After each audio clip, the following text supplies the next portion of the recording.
I'm Daphne West, I'm 17, and I've lived in the United States my whole life.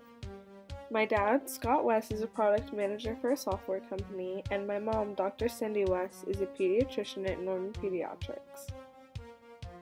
My mom and my grandma are my biggest role models because they've endured so many things and exemplify never-ending strength and love. My little brother Malcolm goes to Norman High and is a freshman. He's 2 years younger than I am, and even though we don't get along most of the time, he's probably my best friend, even when he's super annoying. My little cousins James and Penelope are my favorite kids in the world, and they're part of the reason I love kids so much.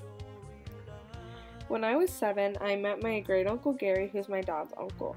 Agent Gary Qualls worked for the Secret Service from 1974 to 1980. During his time at the Secret Service, he was assigned to the Office of Investigation, but worked as a substitute on presidential detail and as an advance agent for Ronald Reagan. When I think of the Secret Service, I think of mainly the men in sunglasses and suits that protect the president. But in reality, that's not all they do. In 1865, the Secret Service was created to fight counterfeit currency.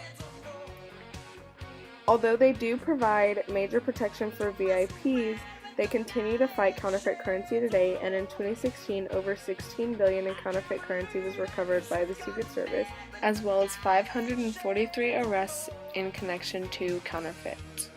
Protection of important foreign visitors is also a large part of the Secret Service's job. Secret Service provides protection for visitors such as the Pope, the French President, and the Dalai Lama. In 2016, the Dalai Lama visited and met with Obama for the 4th time. In 2015, Pope Francis visited the U.S. for the 7th time. On this tour, he also announced the production of his rock album titled Wake Up.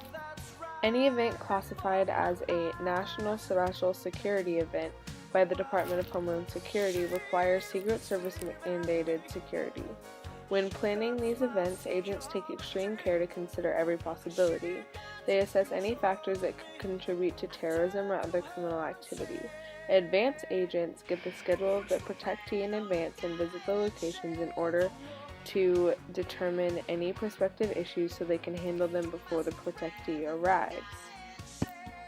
Examples of National Special Security events include the Democratic National Convention, Nuclear Security Summit, and the tree lighting ceremony in D.C. In 1953, the first formal training agency was created. Uniformed Division agents begin in Glencoe, Georgia, where they complete months of extensive training at the Federal Law Enforcement Training Center.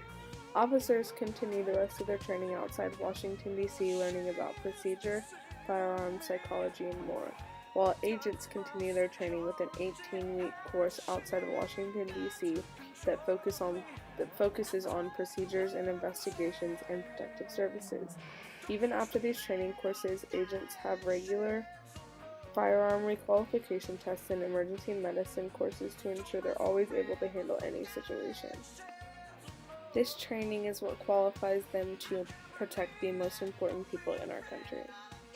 Although Presidents Cleveland and McKinley had protective details, there was no legislation providing funding for presidential protection until 1951, until an assassination attempt on President Truman prompted him to sign a bill that provided protection for the President, Vice President, their immediate families, and the President and Vice President-elect.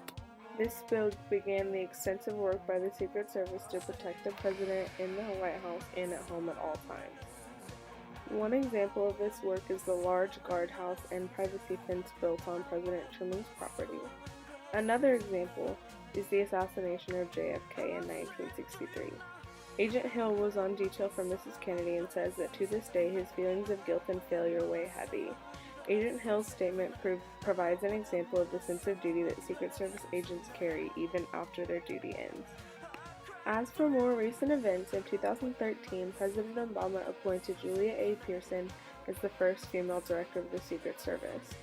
She was followed by Joseph Clancy, who held office until 2017 when he retired, and he was followed by Randolph Alls, who was appointed by President Trump. Since President Trump took office, the United States Secret Service has experienced a huge financial burden due to the fact that they need to provide security for Trump's extensive family. Because protection of the president and first family is federally required, this financial burden is unavoidable. Despite issues such as these, the Secret Service does very important work and inspires children and citizens across the nation each and every day.